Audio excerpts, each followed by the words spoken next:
अस्सलाम वालेकुम स्टूडेंट। आज हमारा जो टॉपिक है वो है binomial nomenclature, class 9 chapter biodiversity का।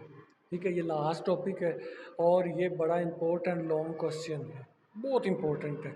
ठीक है, इस दफ़ा जो पेपर्स होने हैं उनमें मोस्ट चांसेस ये हैं कि ये बाइनोमियल नोमेनक्लेचर ही आएगा। अगर आप जिस तरह से मैंने ये लिखा हुआ है, अगर आप ऐसे भी लिख देंगे पेपर्स में, ठीक है, तो आपको फुल मार्क्स ही जो है वो दिए जाएंगे। ठीक है, तो सबसे पहले तारफ़ है कि इस जो है वो नोमेनक्लेचर को दिया किसने था, वो था कार्ल लीनियस ने। ठीक है, इसके बाद इस सिस्टम के बानी भी कार्ल लीनियस है क्योंकि इसने इसको प्रपोज किया था। ठीक है, इसके बाद जो साइंटिफिक नेम जो है ना ऑर्गेनिज़म को दिया जाए, मतलब कि दोबारा फिर से सुन लें, कार्ल लीनियस जो है वो इस सिस्टम का बानी है। ठीक है, और इन्होंने इस सिस्टम के ज़रिए ऑर्गेनिज़म को नाम दिया। ठीक हो गया। इसके बाद जो साइंटिफिक नाम है ना, ये दो पार्ट्स पर मुश्तमिल हैं। कितने पार्ट्स हैं? दो पार्ट्स हैं। फर्स्ट पार्ट जो होता है ना वो जीनस के रिलेटेड है, ठीक है, जो ऑर्गेनिज्म से आता है। जो सेकंड पार्ट है, ठीक है, वो स्पीशीज से आता है। ठीक है, आगे इसकी यहाँ पर जब वो डिफाइन शुरू हो जाती होती है ये वाली, ठीक है, कि ये जो system of scientific naming of organism इस टर्म दैट बाइनोमियल नोमेनक्लेचर्स। ठीक है, the system of scientific naming of organism, मतलब कि ऐसा सिस्टम जिसके ज़रिए ऑर्गेनिज्म को नाम दिया जाता है, ये बाइनोमियल नोमेनक्लेचर कहलाता है। ठीक हो गया। इसके बाद कुछ इसकी एग्जांपल दी गई हैं। ठीक है, ओनियन की इलियम सीपा है, पोटैटो की सोलेनम टोबरेसम है, इसके बाद टोमेटो की सोलेनम एस्कुलेटम है, इसके बाद जो है वो हनी बी की जो है ना वो एसपियस जो है वो सीनियस, इसके बाद टाइगर की पैंथरस टाइगरस है, ह्यूमन बीइंग की होमो सैपियंस है। ठीक है, ये एग्जांपल्स हैं, इनको भी आपने अच्छे से जो है ना याद करना है। ये शॉर्ट क्वेश्चन में भी पूछ सकते हैं कि ह्यूमन बीइंग की जो है ना एग्जांपल बता दें। इसमें मोस्ट इंपॉर्टेंट ह्यूमन बीइंग है, इसके बाद ओनियन है, इसके बाद पोटैटो, ये तीन मोस्ट इंपॉर्टेंट है। इसके बाद रूल्स इसके बाइनोमियल नोमेनक्लेचर के किस रूल्स के तहत ऑर्गेनिज्म को नाम दिया जाता है।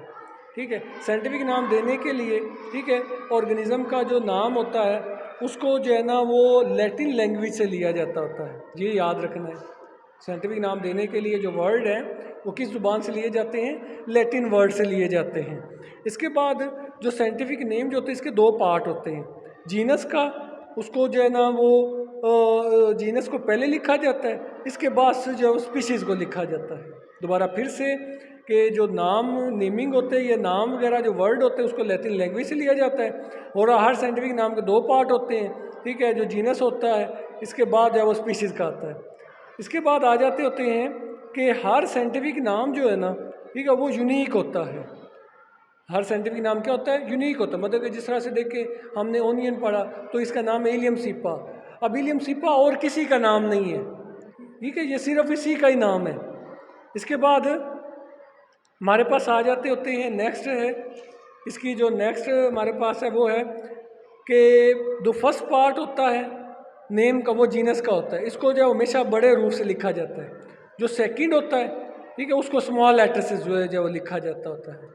इसके बाद वो कहते हैं जब हमने प्रिंट फॉर्म में लिखना है ना तो इसको जो है वो इटैलिक्स फॉर्म में लिखना है, मतलब थोड़ा सा टेढ़ा लिखना है। जब हम उस नाम को जो है ना जब हैंड रिटन फॉर्म में लिखते हैं तो फिर हमने उसको अंडरलाइन करना है। क्या करना है? अंडरलाइन। मैं आपको थोड़ा सा बता देता हूँ। ठीक है, जिस तरह से जो है हमारे पास जो है ना ये नाम लिखा हुआ है इलियम सीपा, ठीक है, इलियम सीपा ये नाम लिखा हुआ है। अब हम क्या करेंगे, जब हमने इसको हाथ के साथ लिखना है ना तो उसको नीचे अंडरलाइन लाजमी करना है आपने नाम लिखते वक्त। ये बात बड़ी इंपॉर्टेंट है। अक्सर बच्चों के जो है ना नाम तो सही लिख लेते हैं, वो कहते हैं हमने लिखा तो सही है लेकिन गलत हो गया। तो गलत होने की वजूहत यही है कि आपने क्या करना है कि हर नाम को जो है ना, मतलब कि जो वर्ड है, ठीक है, जो जीनस है ये स्पीशीज़ का है, तो हमने जो जीनस को अलहदा अंडरलाइन करना है और स्पीशीज़ को अलहदा अंडरलाइन करना है। ठीक है, तो बेटा जो है ना ये बड़ा इंपॉर्टेंट क्वेश्चन है, तो इसको आपने अच्छे से जो है वो रिवाइज़ करना है। ठीक है, जिस बच्चे को कोई परेशानी हो, ठीक है, जिसको समझ ना आई हो, ठीक है, वो कमेंट सेक्शन में जो है ना वो कह सकता है। ठीक है, और किसी को कोई परेशानी हो, जिस वर्ड की समझ ना आई हो, ठीक है, तो वो भी बता सकता है। तो मेरे चैनल को जो है वो सब्सक्राइब करें, लाइक करें, शेयर करें। ठीक है, और ताकि जो है वो ज़्यादा से ज़्यादा बच्चे जो है वो इससे फ़ायदा उठा सकें। अल्लाह हाफिज़।